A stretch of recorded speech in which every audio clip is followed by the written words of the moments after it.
আসসালামু আলাইকুম প্রিয় দর্শক। বাংলাদেশের থানা থেকে হাজতি পালায়। পুলিশ পালিয়েছে, ওসি ছিলেন। উনি ছাত্র জনতার উপর আক্রমণ করেছিলেন। সেইজন্য আ তার বিরুদ্ধে একটি কেস দায়ের হয়েছে। ফলে উনি আ ধৃত হয়েছেন বা আটক হয়েছেন। কিন্তু তারপরের ঘটনা প্রিয় বন্ধুরা, বাংলাদেশের বিভিন্ন পেপার পত্রিকায় এসেছে এবং বিস্ময়কর একটি ঘটনা। এর আগেও ঘটেছে। বেনজির আহমেদকে পুলিশই দেশ থেকে বিদেশে পালাতে সহায়তা করেছিল। এটাই আমাদের দেশ। তো সেই নিউজটি আমি আপনাদের সামনে পড়ে শোনাচ্ছি। থানা থেকে পালালেন ওসি। উত্তরা পূর্ব থানা থেকে পালিয়েছেন গ্রেপ্তার হওয়া সাবেক ভারপ্রাপ্ত কর্মকর্তা ওসি শাহ আলম। তিনি এই থানারই ওসি ছিলেন। গতকাল মধ্যরাতে কুষ্টিয়া পুলিশ লাইন্স থেকে তাকে গ্রেপ্তার করেছিল উত্তরা পূর্ব থানার একটি দল। প্রিয় দর্শক, এই উত্তরা পূর্ব থানার যে দল তাদেরকে ধরতে গেছে, এটাই বরং আশ্চর্যের।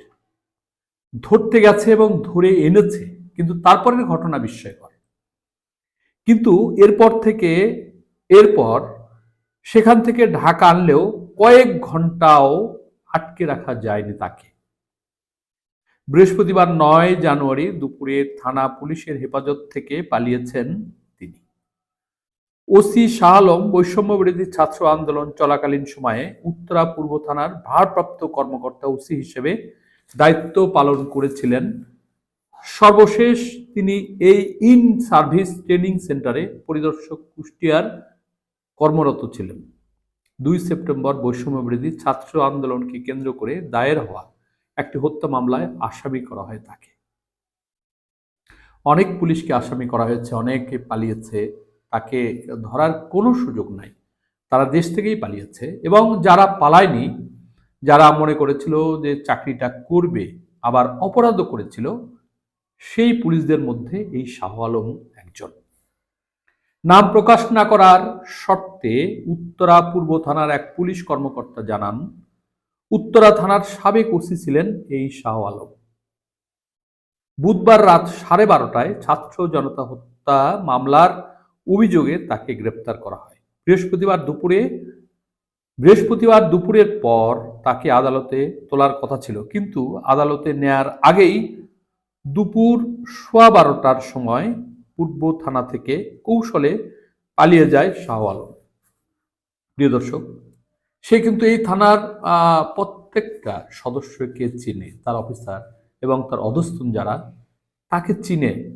এবং ছাত্র আন্দোলনের সময় তার যে একটা ভূমিকা, সে ভূমিকা কিন্তু সকলে লক্ষ্য করেছে।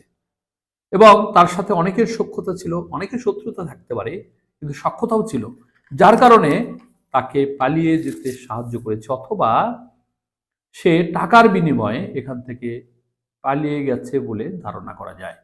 কারণ পুলিশ ডিপার্টমেন্টে একমাত্র যে যদি ঘুষ খায় বা অনৈতিক কোনো কাজ করে, তার ভাগ ঊর্ধ্বতম অফিসারকে দিতে হয় বা দিতে হতো। বর্তমানে কি হবে সেটা সংস্কারের পরে বোঝা যাবে। জানা গেছে, ছাত্র জনতা হত্যা মামলার ঘটনায় হত্যাসহ একাধিক মামলার আসামি ছিলেন শাহ আলম।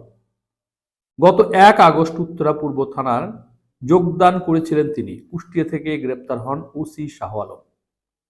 এরপর গতকাল তাকে ঢাকায় আনা হয়। এরপর শাহ আলমকে রাখা হয় রাজধানীর উত্তরা পূর্ব থানার বর্তমান ওসির কক্ষে। প্রিয় দর্শক, এখানেই কথা, সে যে কক্ষে চাকরি করেছে এবং যে কক্ষে সে ছিল, সেখানে না রেখে লক আপে রাখলেই তো হতো।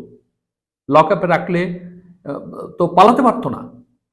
কিন্তু লক আপে তাকে না রেখে যে কক্ষে তিনি চাকরি করেছেন, সেই কক্ষেই, ওসির কক্ষে তিনি আলাপ আলোচনা গল্পের মধ্যে ছিলেন এবং কি করে পালানো যায় সেই কাজটি ওখানেই সেরেছেন।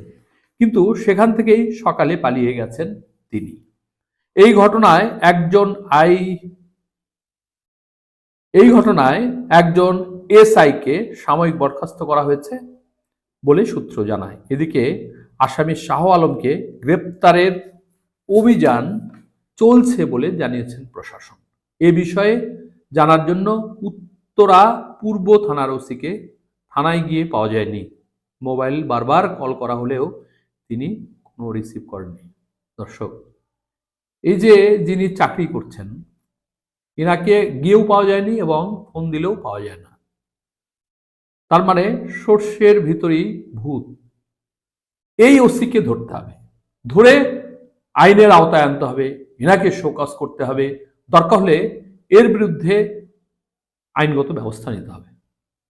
প্রিয় দর্শক, আজ এ পর্যন্তই। সকলে ভালো থাকবেন।